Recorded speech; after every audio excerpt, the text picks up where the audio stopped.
This is great stuff, isn't it? Now let's get right into this. Turn to Revelation 9:4. Revelation 9:4.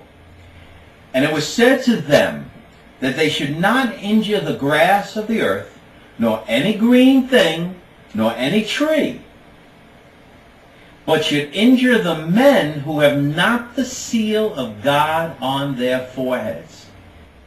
Common locusts eat up and destroy only vegetation. Beyond this, they will not cause injury, but these, from the bottomless pit, are designed for a very different purpose. Human beings, or humans, are the objects of their assaults.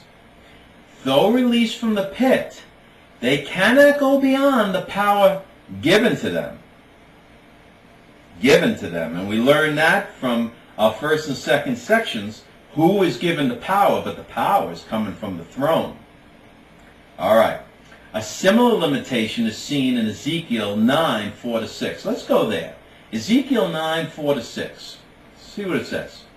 And the Lord said unto him, Go through the midst of the city, through the midst of Jerusalem, and set a mark upon the foreheads of the men that sigh and that cry for all the abominations that be done in the midst thereof. And to the others he said in mine hearing, Go ye after him through the city, and smite. Let not your eyes spare, neither have ye pity. Slay utterly old and young, both maids and little children and women, but come not near any man upon whom is the mark, and begin at my sanctuary. And they began at the ancient men which were before the house. Okay, now, Revelation 9:5. Revelation 9:5. And it was given to them that they should not kill them, meaning the men, but that they should be tormented 5 months. And their torment was as the torment of a scorpion when it striketh a man. Here is another limitation. Notice, under the second seal, there is no such limit.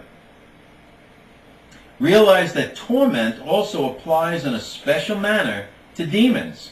Matthew 8:29, for example. The duration of this plague is fixed. It is to last 5 months. A similar fixed date is given in Numbers 11:19-20. There, it was a whole month.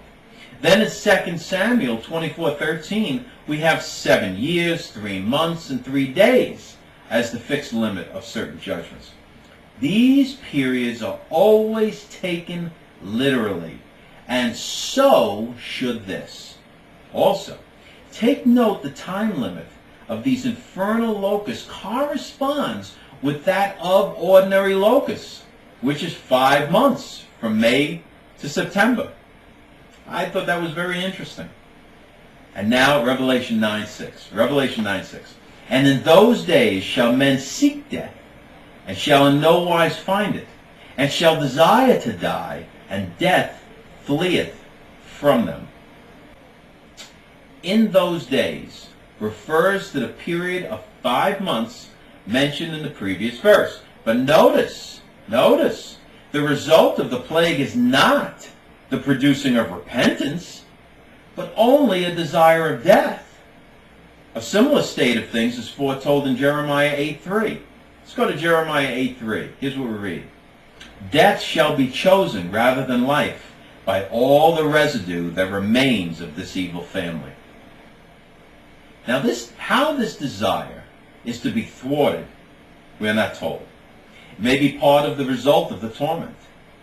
This one feature of the plague proves that it must be future and literal, for no period in history is known where such a condition of things lasted for 5 months. There have always been isolated cases where men have sought death, but this is to be universal. Okay, let's go to Revelation 9:7. Revelation 9:7, here's what we read. All the likenesses of the locusts were like to horses prepared for war. And there were upon their heads as it were crowns, like unto gold, and their faces as the faces of men. 4 verses are given to this description, which clearly tells us the matter is, well, it's evidently important. Their size is not given. The words like and as occur 9 times. In verses 7 and 8, we have the forepart described, and in verse 9, the middle part described, and in verse 10, their hind part described. Joel has a description of similar beings in Joel 2. Okay, now we're moving to Revelation 9, 8 to 9. Revelation 9, 8 to 9. And they had hair, like women's hair, and their teeth were like lions' teeth. And they had breastplates like iron breastplates. And the sound of their wings was as the sound of chariots of many horses rushing into battle. Now, some ordinary locusts have hair.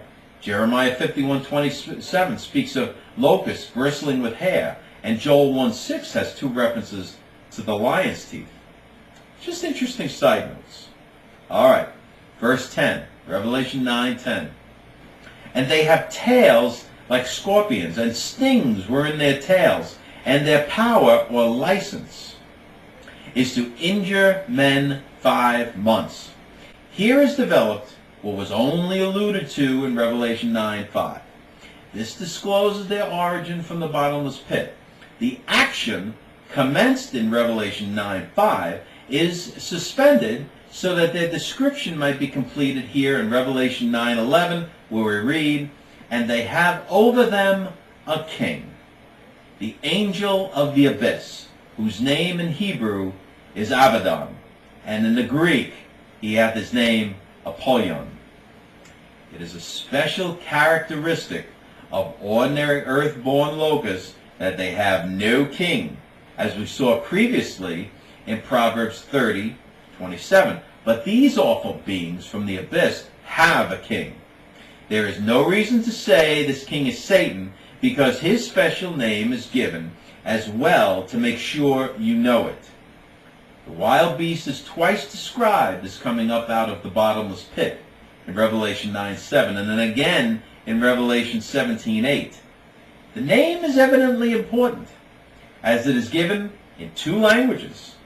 They are equivalent as to their meaning, which is destruction. It is literally the name of the bottomless pit in Hebrew. It is distinguished from Sheol, as we can see from Job 26:6 and then Psalm 88:11.